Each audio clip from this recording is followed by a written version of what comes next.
হাফিজুল হাদিস ইমাম বাইহাকি রাহমাতুল্লাহ আলাইহির দুইটা কিতাবে, একটা হলো মারিফাতুস সুনান ওয়াল আসার, আরেকটা হলো as-সুনানুল কুবরা লিল বাইহাকি, দুইটা কিতাবে আরেকটা হাদিস শরীফ রয়েছে হযরত সাইব ইবনে ইয়াজিদ রাদিয়াল্লাহু আনহু থেকে।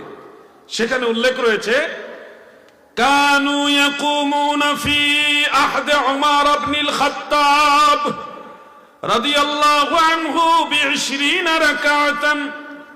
হযরত ওমরের খেলাফতের আমলে আমার নবীর সব সাহাবারা সর্বসম্মতিক্রমে 20 রাকাত তারাবি পড়েছে। এই জন্য হাফেজুল হাদিস ইমাম ইবনু আব্দুল বার রাহমাতুল্লাহ আলাইহি আল ইস্তিসকার সেই কিতাবের মধ্যে লিখেছেন ওয়া হুয়া সহিহ আন উবাই ইবনে কাব, অর্থাৎ উবাই ইবনে কাব থেকে 20 রাকাত তারাবির বিষয়টা সহিহ। কি এটা? কি সহিহ।